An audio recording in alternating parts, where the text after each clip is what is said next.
Psalms 7, 27, 31, 34, and 52.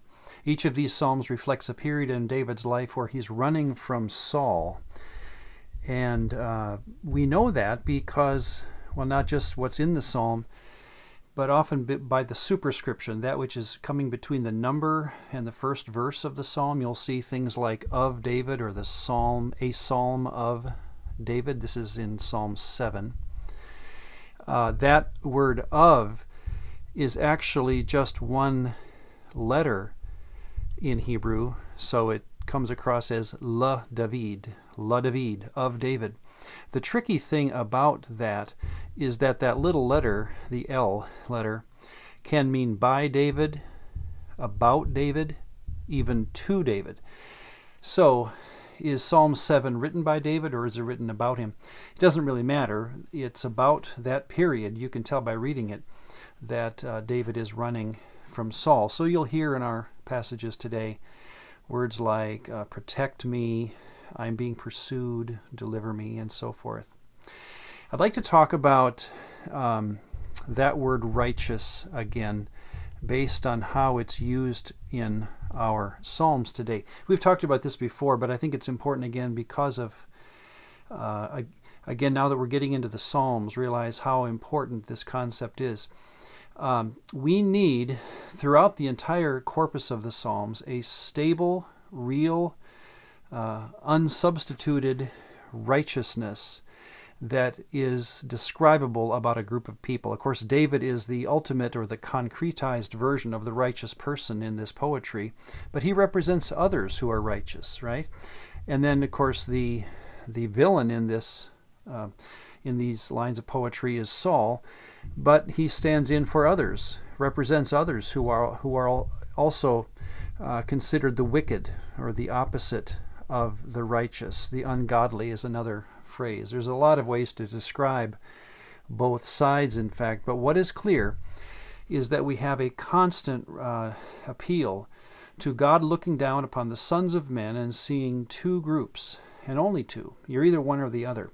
Again, how have we come to becoming righteous? Well, there's numerous ways, again, in our Psalms that I saw. Things like love Yahweh, seek Yahweh, fear Yahweh, trust Yahweh. Again, it's always a which Elohim do I do this to? It's a which question or a who question, not a how well question.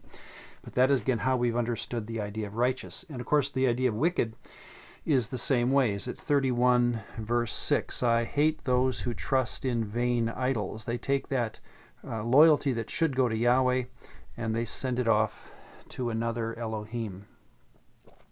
All right, so what's interesting, though, one more thing about righteousness that's coming out in our texts today. In 7:17, you have this phrase, praise Yahweh according to his righteousness. 31:1, deliver me according to your righteousness. It isn't surprising, of course, to call God, Yahweh, righteous. His righteousness, your righteousness. But then what happens in 7:8 is that we have this line, judge me according to my righteousness.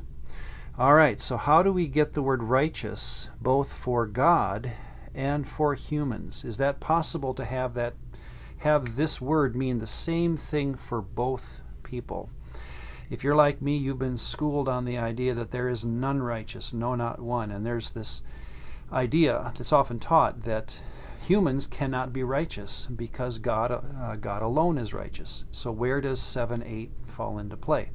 Well, let me recommend an idea, and let's test drive this again through the rest of our story, that when we define righteousness, let's do it in a way that both God and man can be considered righteous. And here's how I do it. Let's define it this way. Righteousness is propriety or rightness according to a standard. Or, say it this way, doing or being in the right according to what has been asked or promised. All right, now said that way, God will be righteous because he will do as he's promised. You see, when David asks or the psalmist says these things, he's relishing in God's righteousness. He's not afraid of it. In fact, he depends upon it. If God isn't righteous, then David has no chance of deliverance. So often the psalmist will appeal to God's righteousness as saying, you've promised to be gracious, loving, and kind. So by appealing to his righteousness, or to speak to God about your righteousness, you're appealing to what he has promised. How about on the other side? How are humans righteous? Well, we do the same thing. We will be righteous as we do what has been asked of us. In that same way, we are righteous.